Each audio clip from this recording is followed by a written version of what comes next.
What's up, everybody? It's your boy, intrinsic, effervescent, parenthetical, citation, illustrative, grapes of wrath, saccharine, heretical, elementary. I'm just listing words and phrases that I like the sound of when I say them out loud, aka Reid from Shameless Nerd.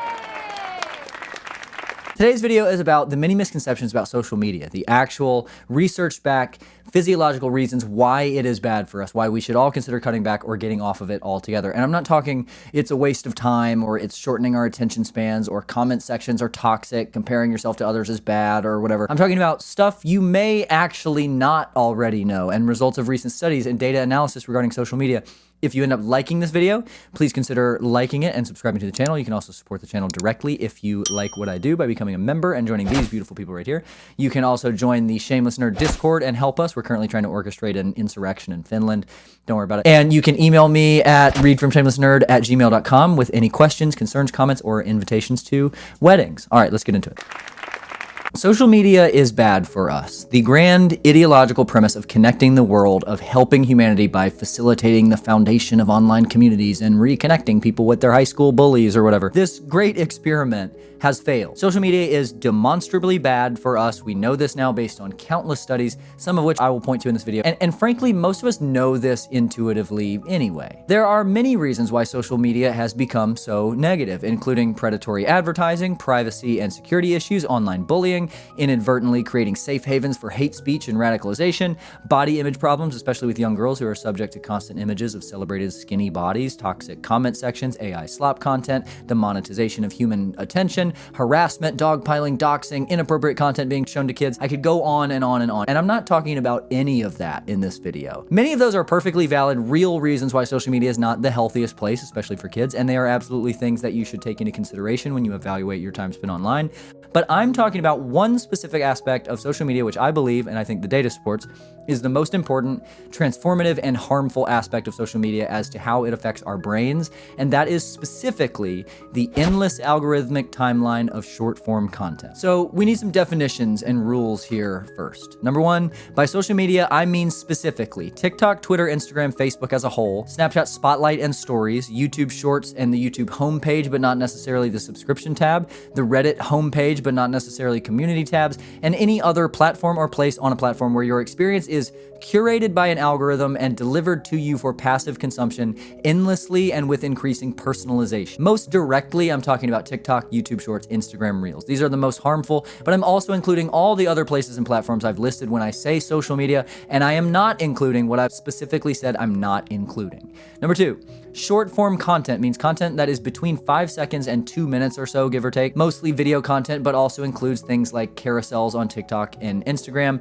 video-based text posts, anything that is disconnected from the previous and following posts that you see on your timeline and which is presented to you without your having sought it out specifically. And number three, when I say the algorithm differs platform to platform, but all algorithms on social media are attempting to emulate as directly as possible the algorithm developed for TikTok, which has proven to be the most effective and is closely guarded and shrouded in deliberate mystery by its parent company ByteDance. The goal of the algorithm is to learn your habits and interests and deliver to you content that it evaluates and decides you will likely interact with. Algorithm is actually a system of data analysis models and if-then clauses, which just shows you as much stuff it thinks, for lack of a better word, that you will watch. Not that you will like or enjoy, importantly, but which I'll come back to, but that you will watch. Okay, so social media, short-form content, algorithm. I'm going to start by talking about some aspects of social media I think we can all agree on, and I'll get increasingly controversial as we go. First of all, I think we can all agree that the conglomerate super monopolies like Facebook, Meta, Twitter, ByteDance, who owns TikTok, Apple, Samsung, these companies do not care about their consumers. They are not acting in our best interest, right? They do not care how these things affect us. They care about their bottom line, which of course has to perpetually, infinitely increase year after year, which is just an insane concept altogether, separate thing. Anyway, I think it's important to start here. We're interacting with the products from billion-dollar companies whose sole purpose is to make money. It's not even to provide cool products. It's just to make money. I just think that that's an important foundational point here. It's not like there is a good guy social media company. They are all unanimously, inarguably evil. So best case scenario is the evil guys made something good because they need us or something, but that's best case scenario, and that's a bit of a stretch, I think. I also think we can all agree preemptively that we are the product. It's a long-standing cliche that if something is given to you for free, you are the product, and we know that our time and our attention has been commodified, and these companies survive via ad revenue, and ad revenue is more valuable on a platform that shows more people more ads for more time. So these companies are incentivized to, A, sell our data, which they all do, but also to keep us on their app and not any other app. And this is what the algorithms are in place for.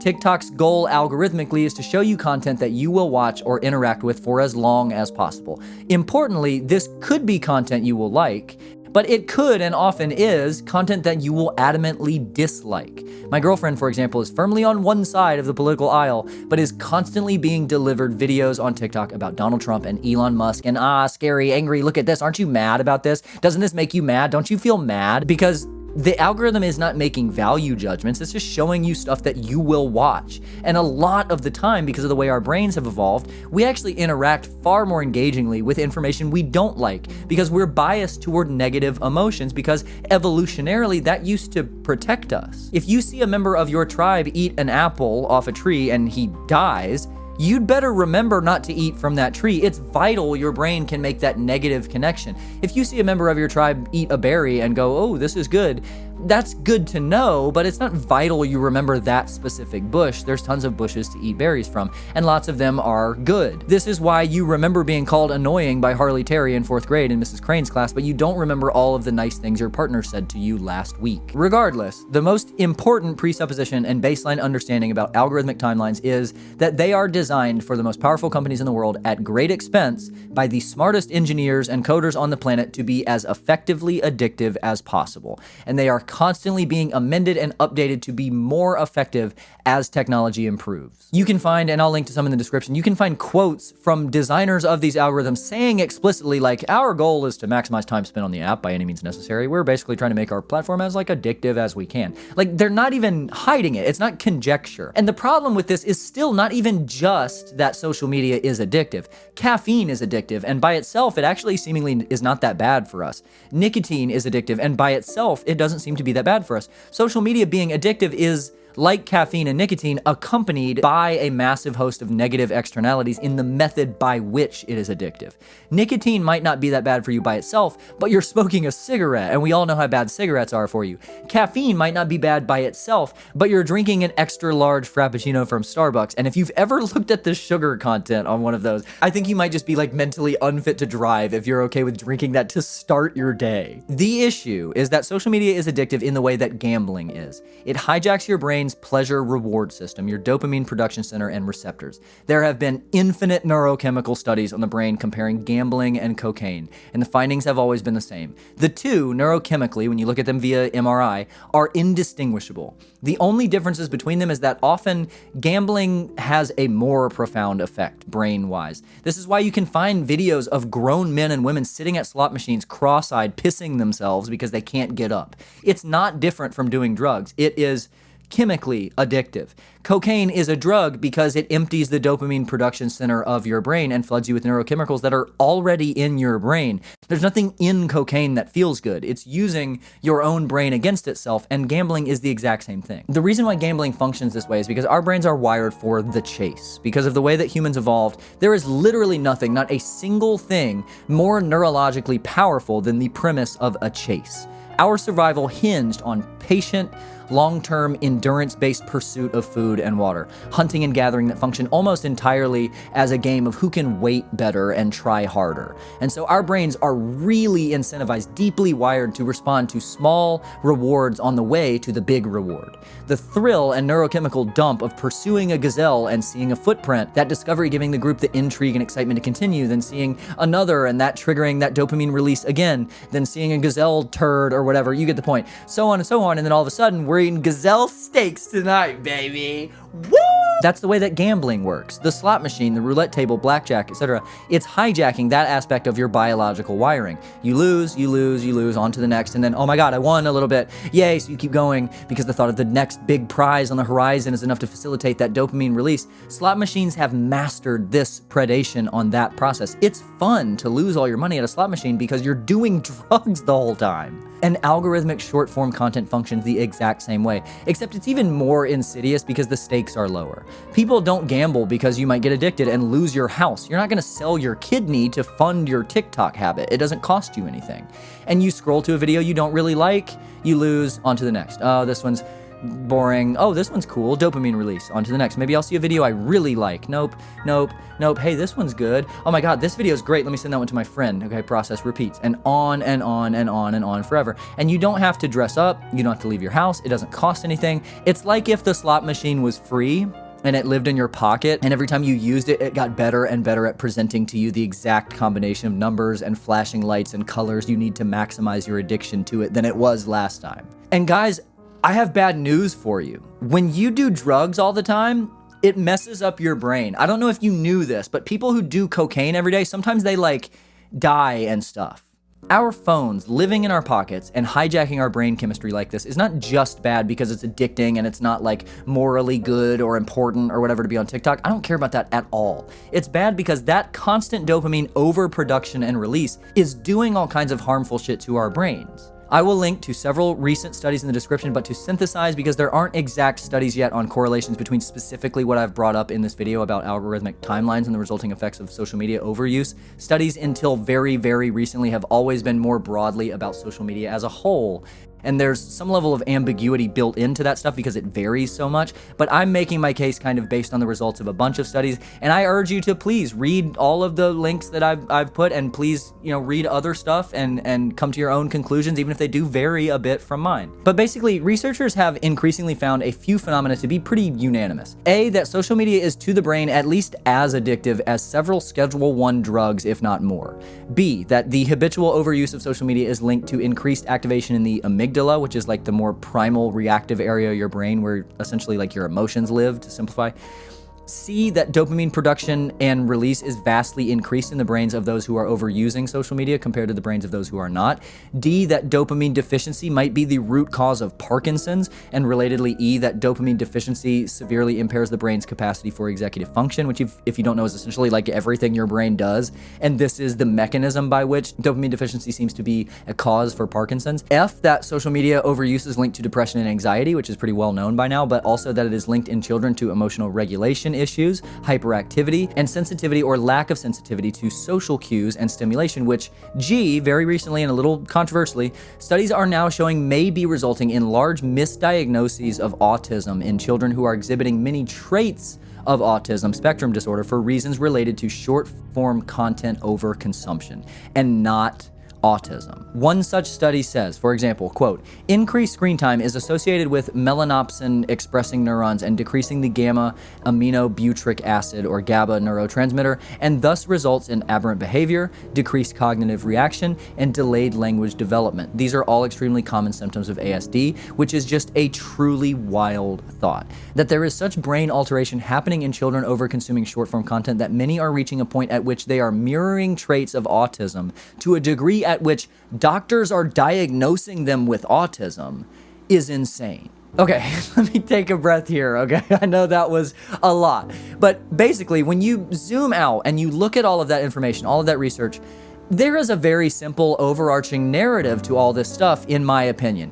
We are consuming content designed by the smartest people on the planet to be as addictive as possible, and we are consuming massive amounts of it. My students' average screen time last year was over 5 hours a day, and many average much more. Some of them don't have phones, which drags that average down. We are consuming massive amounts of this overstimulating, predatorily designed, dopamine-inducing content. We are producing and releasing more dopamine in our brains than the brains of any human generation that has ever lived. And while whether we are for certain creating dopamine deficiency through this phenomenon is not definitively proven yet, we do know definitively that we are producing and releasing more dopamine than any other humans ever. And we know definitively that gambling addicts create dopamine deficiency. And we know definitively that cocaine addicts create dopamine deficiency. And we know definitively that short-form content consumption function mirrors both of those in a brain MRI, so I find it hard to believe any argument to the contrary. And we know definitively that dopamine deficiency, when it is present in a brain, is directly correlated to depression, anxiety, emotional regulation, sensitivity to external stimulus,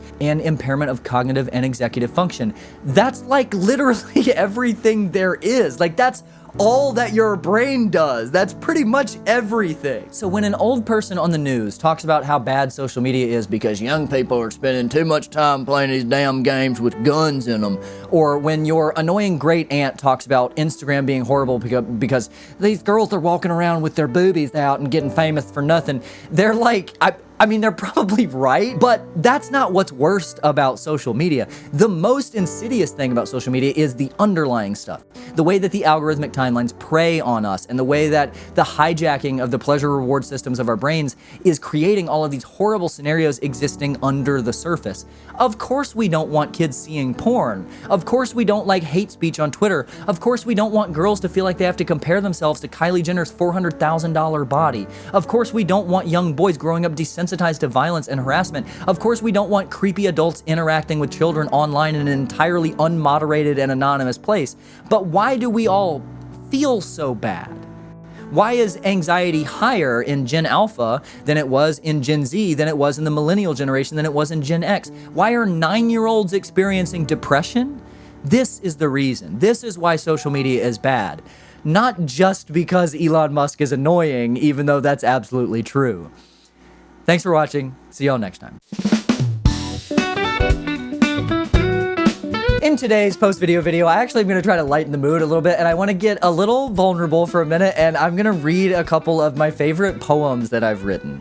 Eventually, one day, I want to try to publish a collection of poetry, and I'm constantly writing poetry in addition to the now hundreds of thousands of words I've written in Shameless Nerd video scripts, and in addition to the novel I'm working on, which I talked about in a recent video. And I want to be a little self-indulgent for a minute and read maybe like 3 of my favorite poems, because that's what the post-video video is all about. So here we go, don't make fun of me. Life is death. I'm just kidding.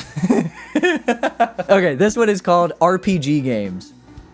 I am having such a good time. I did the thing. I killed a dragon. I leveled up. I got some armor. I developed my skill tree and made enemies and allies. I built a house by a lake.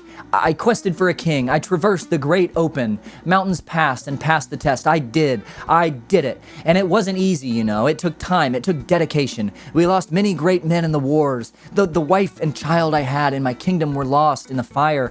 I'll never be the same, but I did it for the good of the kingdom, and I made my way back to the throne. Upon returning to the castle, I humbly bowed my head and informed the king of my great deeds. And he said, "Need something?" This one's called Patience. Patience is a virtue. It isn't one that I have, but it's a virtue for someone, I'm assuming. I didn't read the whole quote. One serious one, and then I'll end on a fun one. This one is called A Moment. She is a moment. She, fleeting, she and I, always. And when the moment ends, so too will we. She is a moment, an infinite indefiniteness, boundless, and I always feel lucky to live within it. She is a moment, a second, a life, a blip, slip of the tongue into the space where a tooth was. And she and I can never blink. So our eyes grow tired and will always until we finally sleep. Okay, and my favorite, my most silly. This is Flowery Bro Country Garbage poem. Oh, hallowed dirt, how thy road doth sparkle in the beer, such that I myself am thusly drunken. I must confess the beauty of thee, though mine own neck is reddened. Our venerated soldiers, valiant, are martyred. The kingdom doth crumble as our values are cast astray, and the wide shadow of wise Bocephus doth color all in its wake. If only for a moment, in mine own humility, I could take thee to the honky-tonk, our bodies would writhe in the fog, hung thick with smoldered tobacco, we two held aloft in eternity. Yet thine allegiances lie with another, and thusly I am left to guise mine own sorrows and drink. But miraculously, hallowed be his name, quoth the Lord, I shall make thee a bar. Okay, love you guys. Have a good one.